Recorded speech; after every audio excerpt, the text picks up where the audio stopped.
Hello and welcome to another episode of Marty's Matchbox Makeovers. Today, however, I'm not doing a makeover on a matchbox. Instead, I'm going to do a makeover on this DINKY No.27a Massey Harris tractor, which I bought at the indoor market once again at Ballarat. I think I paid $20 for it. It was quite a lot of money, but I felt that I would rescue it from its display cabinet and give it a new lease of life. So let's have a close-up look at it. Okay, you can see there it's got a decal on the engine compartment that says Massey Harris. It's worn away. The wheels are a little bit wobbly. The front wheel section is bent, like someone stood on it. The seat is missing the man and is very wobbly. That's probably why he fell off the back in the middle of a paddock somewhere. These wheels are somewhat unusual. I thought they were rubber tyres, as you would normally by looking at them, but they're not. They're actually cast metal, which I've never seen before, so that's a first for me. Mind you, these were manufactured from 1948 to 1966, so this could have been one of the early ones. It's got steering on the front where I thought the steering wheel would be connected to the front wheels, but it's not. So you just have to turn those front wheels with your hand. Underneath you can just make out what was stamped on the model when it first came out of the factory. It's very faint and difficult to see. Here I'm demonstrating how the steering works. The base plate of the model has a dimple which engages with holes in the steering plate. I don't know what purpose that serves other than holding the wheels on an angle if it's on display on a bedroom windowsill, for example. It's also spring-loaded at the front end, and you'll see when I pull it apart what I mean. The steering wheel is definitely not connected to the steering at the front. Well, I was a little bit disappointed because I thought that would have been a good feature, and I was hoping to fix it. Now, my original intentions were to put the base back on with these M2 screws, just like a normal Matchbox car, but I actually end up changing my mind later on, and if you keep watching you'll see what I mean. The front rivet has got a washer underneath it and the back one hasn't. Well, I've got these little washers here and they are exactly the right size, so I shall be putting a new washer on the front rivet only when I put it back together. Just like that. As I said, the back one doesn't seem to have one. Anyway, I'm using this fantastic tool, a spring-loaded center punch, to mark the center of the rivets so I can drill them out accurately. Remember, I was originally intending to tap the hole and put the little screws in to put the base back on, but I changed my mind halfway through. And I think the end result you'll see why. It's a better look.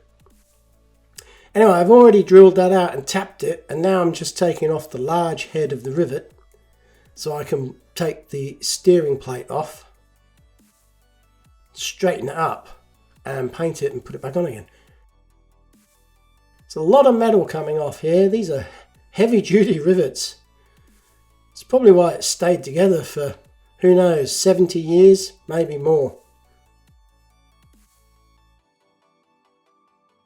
So there is a separate washer there, as I said before, so I'm just getting the flat blade screwdriver under the base plate there and prying it off. There's the original washer. It looks like it might be brass, or maybe it's just gold metal. Maybe it's gold. There is apparently a golden rivet in every Navy ship, and if you're a new recruit, you are invited downstairs to look for it. So I hear. Anyway, back to the tractor. There's the front wheels off. Now I've just got to take the back rivet out. Again, another huge rivet there to drill out. Nowhere really to get a screwdriver in here. Quite awkward to find a spot to with which to gain access to lever the back off. So I'm starting from the front and working my way back here. I'm very worried I'm going to break something. I'm putting a lot of pressure on this, but eventually it lets go, which is great. And looking at that, it's not too bad. It's quite straight actually. You can see the seat is wobbly. Oh, so there's the spring that came off of the underside. It goes over the rivet post, and it sits on the inside of the base plate. So I think it's supposed to simulate suspension, like when you're pushing the toy from carpet to lino or vice versa. So I've managed to get the base off. You can see why that seat was loose. One of the tabs is missing. The exhausts are simply pushed into a hole, and they're just a force fit really. The one on the front is just a force fit, i.e. the hole's too small for the item, and the one at the back is just pushed in. It looks like a nail. I actually thought it was a nail, and when I pulled it out I was surprised it didn't have a point on it. But all that is just pushed in and bent, which is a very, very primitive method of securing the part to the model, and it wouldn't pass today's stringent toy regulations, I'm sure.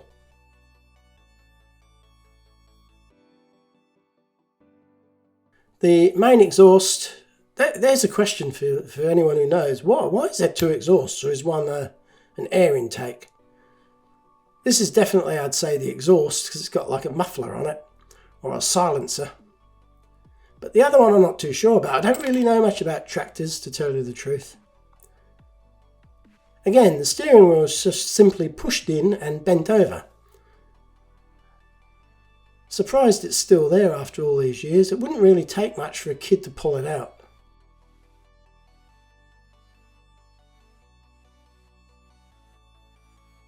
So I'm getting a few bits there. Now the seats come off. That was easy. Look at that. It's just covered in rust. Gonna have to try and clean all that rust off. I'm not taking off the rear towing hook. I don't see the point. It's just black anyway. So I can respray the model and paint it black afterwards. Now I'm going to recreate my own decals. That's the plan. So I'm just measuring up here and just making a small little sketch that I can use when I get back onto the computer. Paint Shop Pro I use. It's a bit dated now, but I know how to use it and it works well. So I shall try and design some decals that look similar to the originals. Now to put the base back on, I've had a rethink, and I'm thinking I might use these pop rivets, but take the shank out and just put the collar into the hole, and I think it might look very similar to the original rivet I just drilled out. And they fit absolutely super perfect in that hole.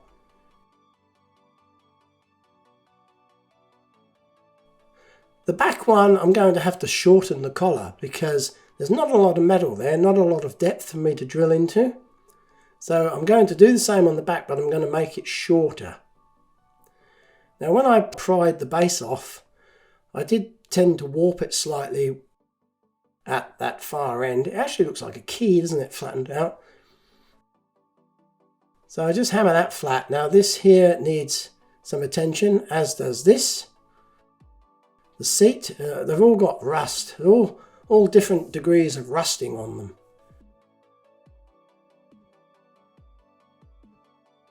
So I'm going into my laundry sink, and I looked online. There's a lot of things you can use to remove rust, but one of the best methods is to use hydrochloric acid.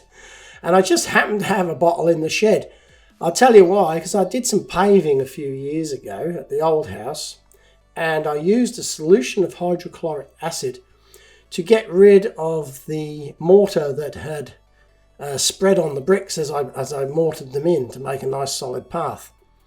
So I've had it kicking around for years. I reckon it's 5-6 years old, maybe, possibly more. And it's still very potent. Look at this. I just dropped that in the solution, and instantly there is a chemical reaction. There's gas being given off. Don't breathe the gas in, by the way. It's quite dangerous. So I must specify that I've got gloves, a breathing mask and goggles, all in case of, the worst case scenario. Not here, but when I tipped it in, I was very, very careful. But this here is gentle agitation. I'm not splashing it onto my fingers, of course, because that would be silly. Anyway, notice how the colour of the hydrochloric acid has changed from clear to yellow. And I think that's because it's removing the iron oxide or similar, the rust. Check that out. That looks absolutely brilliant. You can actually almost read the print now on the base. You couldn't actually see it before particularly well. Now this seat came up absolutely super duper. Look at that. Not a skerrick of rust on there anywhere to be seen. It's not a bad. So it's a dangerous solution if you're not careful with it, the acid. But I highly recommend it in this instance because it worked really well and really quick. You know, a lot of things like vinegar and baking soda and all that rubbish, you have to leave it for a week. This was done in 5 minutes, and yeah, just a small brush there with the wire brush, and it's come up better than I thought. I actually thought it was scrap metal. Now you can see what's there. Look at that. It's actually quite clear. And there's those dimples I was talking about for the steering. Talking of which, that needs a dunk in the acid too. And the good thing is that the acid doesn't rot the wheels. This was difficult to get out. It's got a bend in it. So to put it back in, I'm straightening it up.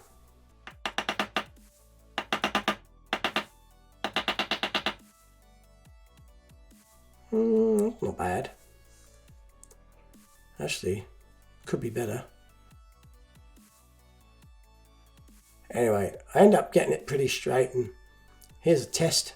Yes, they still roll. That's a good thing. Oh, wow, look at that. It's getting away on me. I think it hasn't had a run, this tractor, for a while. It's excited to be out of the display cabinet.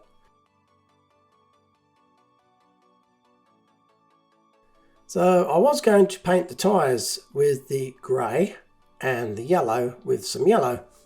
But I ended up not painting the tyres because the tyres naturally are bare metal. So I thought I'd leave them bare metal and just paint the hubs. These wheels, I thought maybe the acid had melted them, but impossible. They're actually cast like this and they're real bodgy. You wouldn't see anything like that on a Matchbox car today. Look at it, it's like a teardrop shape. Probably to give the illusion of riding roughshod over some freshly ploughed paddock or something.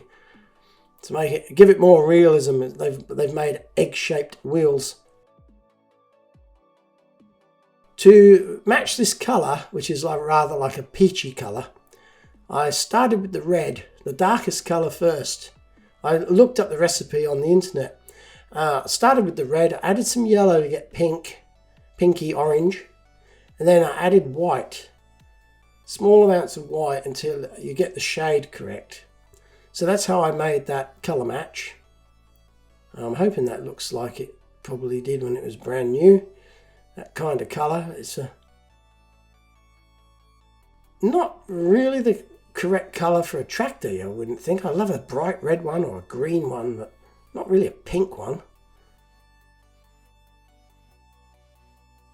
I got this paint AK. I don't know where I got it from, but I've got about 6 bottles of it. I've never used them, but today I'm going to use them. Slop some paint stripper on there. Spread it around. Make sure everywhere has got some on it. There's a little bit of time-lapse photography there. Always looks pretty cool. Hope you enjoyed it. It took up half the memory on my phone. Many of you don't know probably that I actually film all my videos using a mobile phone. I do have digital cameras, but I have no need for them. The mobile phone is far superior in its functions and slow motion, all that sort of stuff it does.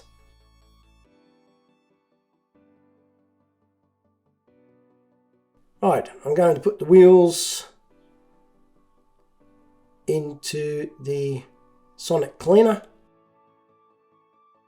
They come out looking absolutely immaculate. Look at that. They were full of dirt. They're clean as now. I tried cleaning them with a tissue paper. I thought, nah, stuff that. I'm going to put them in the ultrasonic cleaner, which I've rediscovered because it's been sitting on the bench there unused for quite a few years, and I only used it in the last video, and I forgot how good it is at getting stuff clean. And look in there, look in that tiny little, what is that? Can somebody tell me what that is? It might be like a first version of PTO, power takeoff, I guess.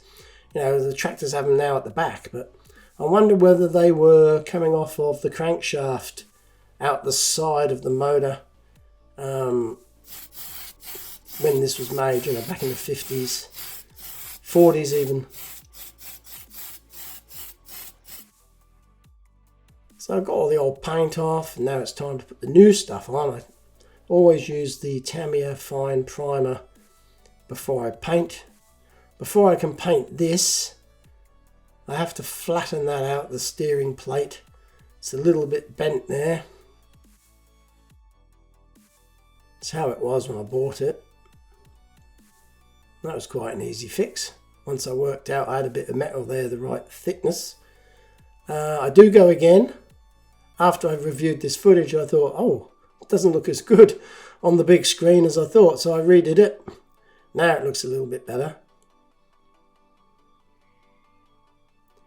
So time to paint the hubs, and because the wheels are solid metal, I can't be spraying them because then I'd have to paint the tyres grey, and I didn't want to do that. I wanted to keep them natural metal. So instead I'm having to painstakingly paint the hubs with the yellow paint. And this AK paint, I'm not too sure where I got it from. I must have bought it when I saw it in a shop once and thought it'd come in handy, but I had to give it like 3 coats for it to cover. It does not cover particularly well, not like Tamiya paints at all. You can see that when you're painting it on, you're taking it off at the same time. So you have to paint it on, wait for it to dry, and then put your second coat on to get 100% coverage. It's a little bit annoying, very time consuming, but I stayed up late to do it.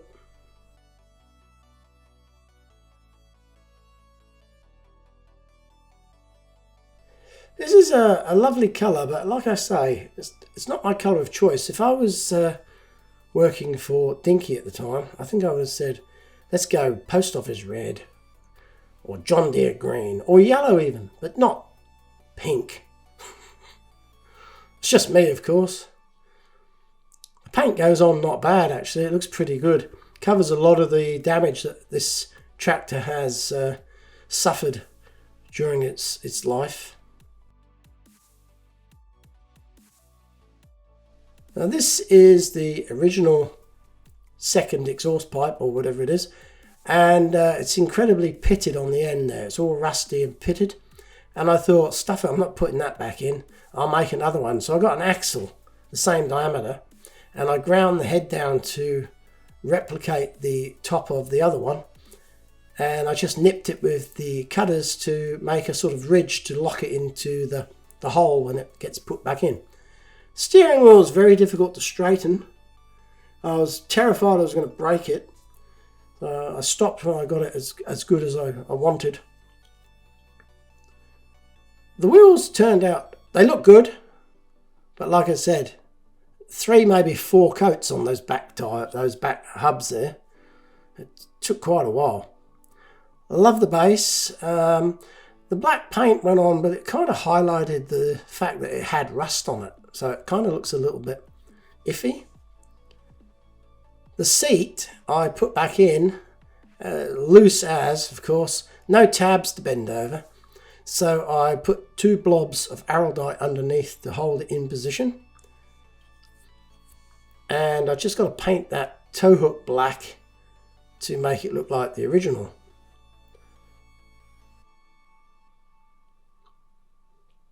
So that's just a 5-minute job with the Tamiya X1 gloss black.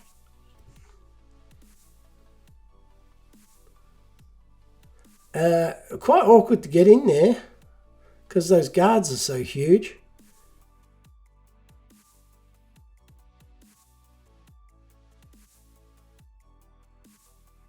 Underneath as well, I'm thinking, what's the point? It's going to be hidden.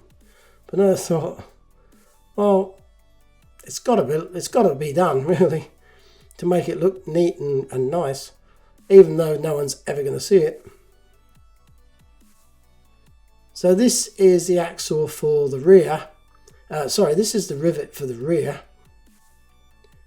And remember, there's not a lot of meat there in the base. So I've got to cut this down so I don't have to drill through the base to put the rivet in.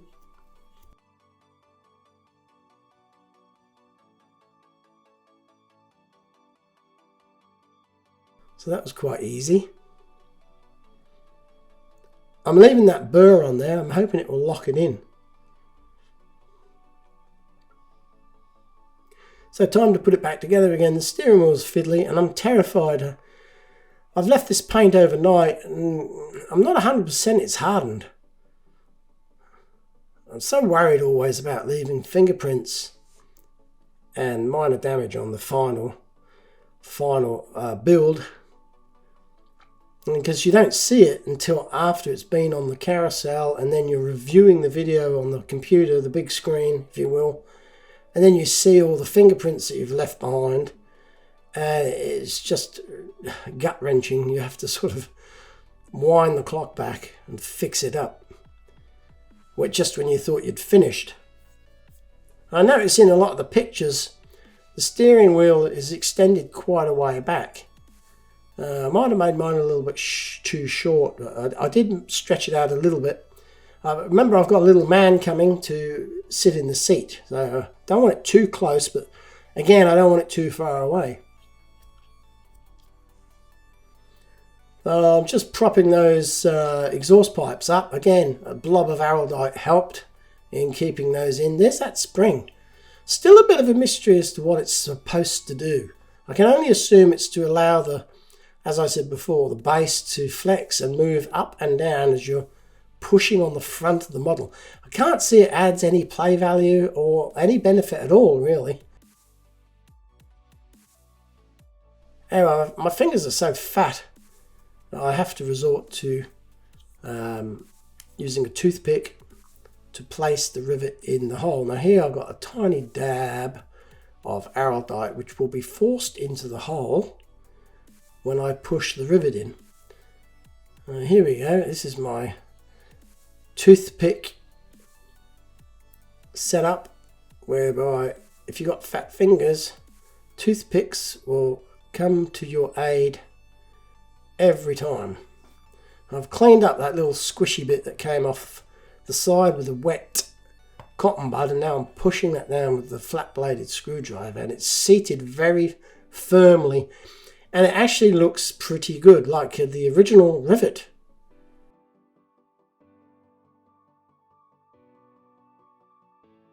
One on the front, I'm using the washer just to make it look like it did before I pulled it apart.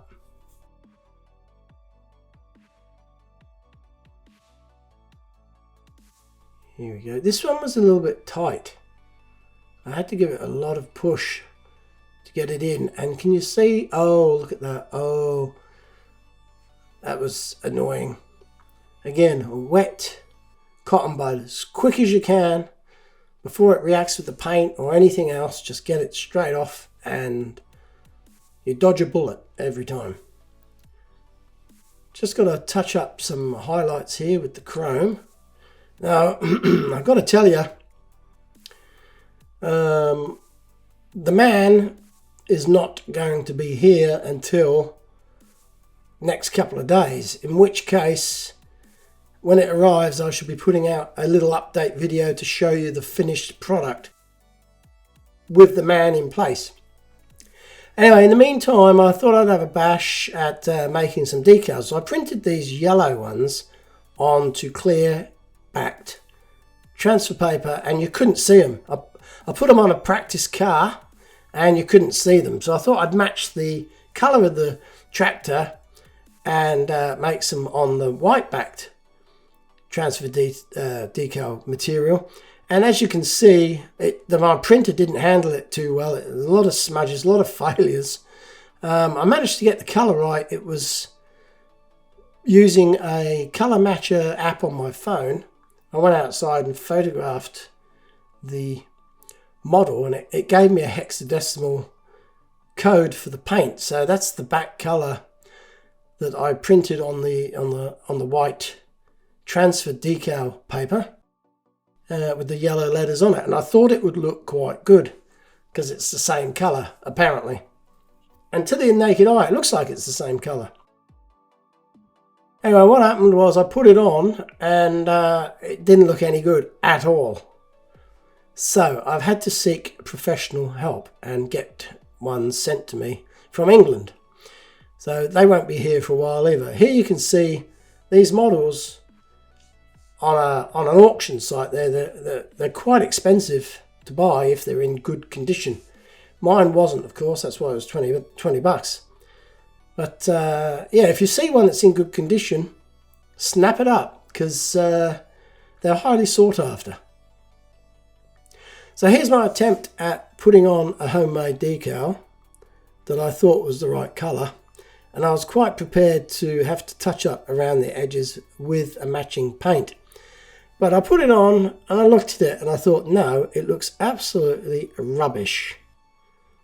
So as I said, I went online, I found a place in England that have decals that look exactly like the real thing. And so I ordered them. And yeah, it was a bit disappointing at this stage because I wanted to show you the finished product. So it's going to be 90% done. It just needs the man and the decal. But here is a review of what it looked like when I bought it at the market. Very dodgy looking indeed. And now I think you'll agree it looks absolutely super special.